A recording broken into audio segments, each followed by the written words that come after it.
Sasa leo kwenye Fursa Classes tunaenda kuangalia namna ya kujenga biashara yenye mwendelezo na mafanikio, namna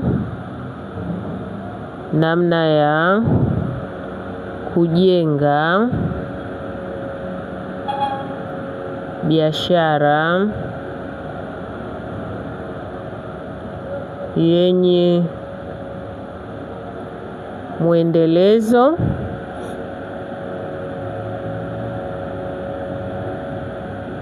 na mafanikio.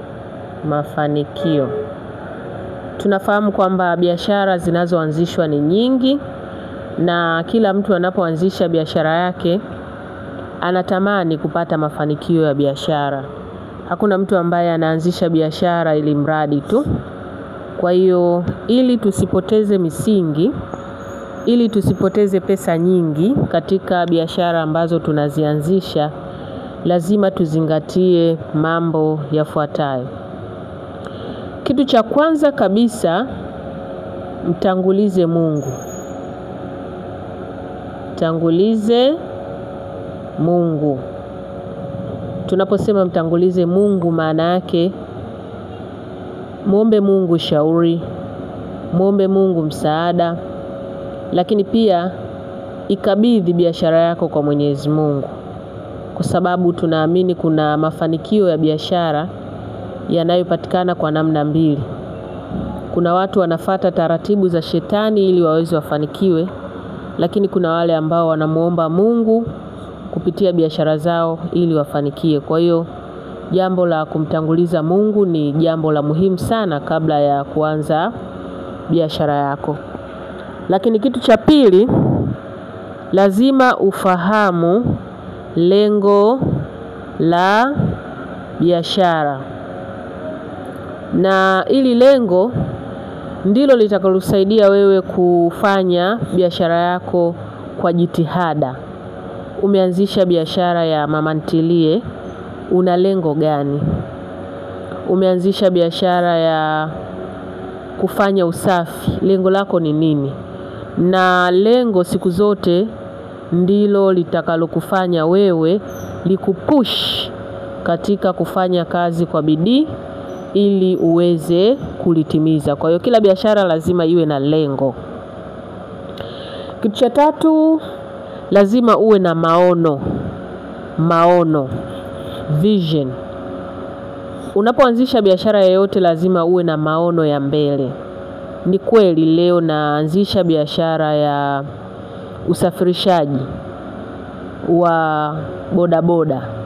Unaiona wapi biashara yako baada ya miaka 3?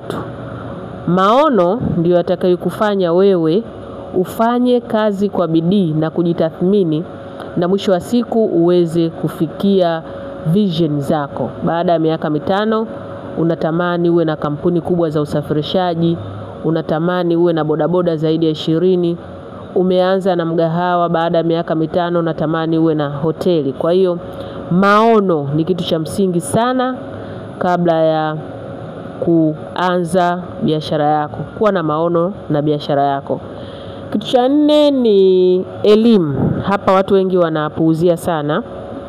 Elimu ni kitu cha msingi sana kabla ya kuanza biashara. Lazima upate elimu namna gani ambavyo utaiendesha biashara yako, namna gani ambavyo utaisimamia biashara yako, lakini pia namna gani ambavyo utakavyoikuza biashara yako. Kwa hiyo elimu juu ya biashara ambayo unatamani kuifanya au unaifanya ni kitu cha msingi sana.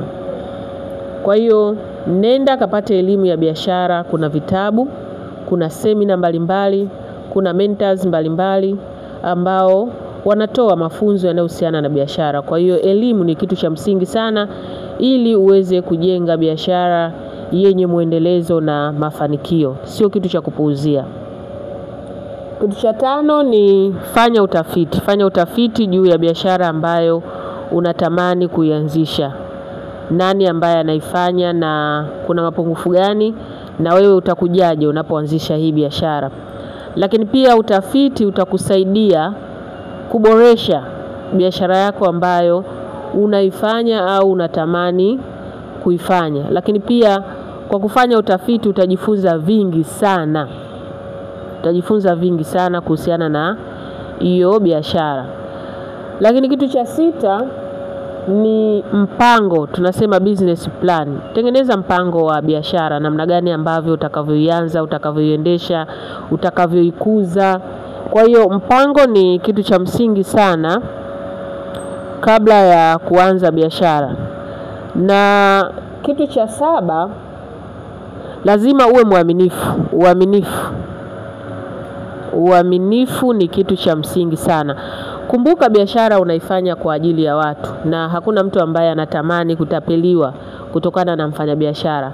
Kwa hiyo hakikisha unapoingia kwenye career hii ya biashara, uaminifu ni kitu cha msingi. Unapomwahidi mtu, unapomwahidi mteja, hii bidhaa haina matatizo, au hii huduma nitakutolea hivi na hivi, nitakufanyia hiki na hiki, hakikisha unatimiza ahadi zako ili uweze kutoa huduma bora, lakini mwisho wa siku uweze kukua zaidi. Sio mtu anakutumia pesa, unasema utamtumia mzigo, na baada ya hapo mara moja tu umeshakimbia tayari na ile pesa. Kwa hiyo uaminifu ndio utakaokufanya wewe uweze kujenga biashara yenye muendelezo na mafanikio. Lakini kitu kingine ni huduma bora. Hakuna mtu ambaye anapenda kuhudumiwa vibaya. Huduma bora. Huduma bora ni kitu cha msingi sana katika kuifanya biashara yako iweze kupata mafanikio, lakini pia iwe na muendelezo. Unaweza kumhudumia mtu siku ya kwanza lakini hakuridhika na ile huduma, kwa hiyo ni vigumu sana kurudi kupata huduma yako. Kwa hiyo hakikisha unapotaka kufanya biashara yenye muendelezo na mafanikio, hakikisha kwamba unatoa huduma bora kwa watu. Na kama unauza bidhaa, hakikisha unauzia watu bidhaa zilizokuwa nzuri ili waweze kurudi na wewe uweze kuendelea na biashara, kwa sababu kama wateja wataondoka, maana yake automatic hiyo biashara itafanyaje? Itakufa. Lakini kitu cha 9, tumia teknolojia. Mambo yamebadilika. Zamani ilikuwa ukitaka kuwafikia watu 1000 lazima uandae kongamano mahali. Lazima utumie zile local way kupita, unatangaza jamani kesho kutakuwa 1 2 3. Lakini sasa hivi mambo yamebadilika. Kuna namna nzuri ambazo unaweza ukatumia teknolojia katika kujitangaza, katika kukuza biashara yako, katika kuibrand biashara yako, lakini pia katika kuwafikia watu wengi. Kwa hiyo unaweza ukatumia teknolojia. Kwa mfano unaweza ukatumia SMS marketing kwa ajili ya kuitangaza biashara yako, email marketing, lakini pia tunaweza tukatumia social media, mitandao, tunafanya sponsor ads sasa hivi. Kwa hiyo teknolojia ni kitu ambacho kinaweza kikakusaidia sana kujenga biashara ambayo itakuwa na mafanikio, lakini pia pamoja na muendelezo. Na kitu kingine ambacho ni cha 10, ubunifu ni kitu cha msingi sana katika kujenga biashara yenye muendelezo na mafanikio. Na hapa kwenye ubunifu ndio maana tunasisitiza kwenye kufanya utafiti, kwa sababu unapofanya utafiti itakusaidia wewe kugundua madhaifu ya wafanyabiashara wengine. Kwa hiyo wewe sasa unakuja kubuni mbinu ambazo zitakuwa tofauti na wengine, na mwisho wa siku kuwavutia wateja na kutoa huduma au kuuza bidhaa kwa wingi, na baada ya hapo biashara yako inaweza kuwa na muendelezo pamoja na mafanikio. Lakini kitu kingine, jenga mtandao, network, mtandao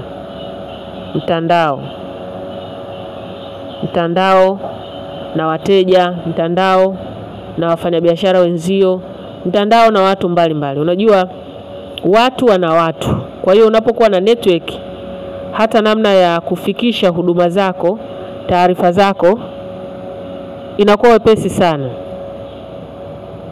Kwa hiyo mtandao utakusaidia wewe kujulikana na watu, kuwahudumia watu wengi, lakini pia hata kutengeneza uaminifu.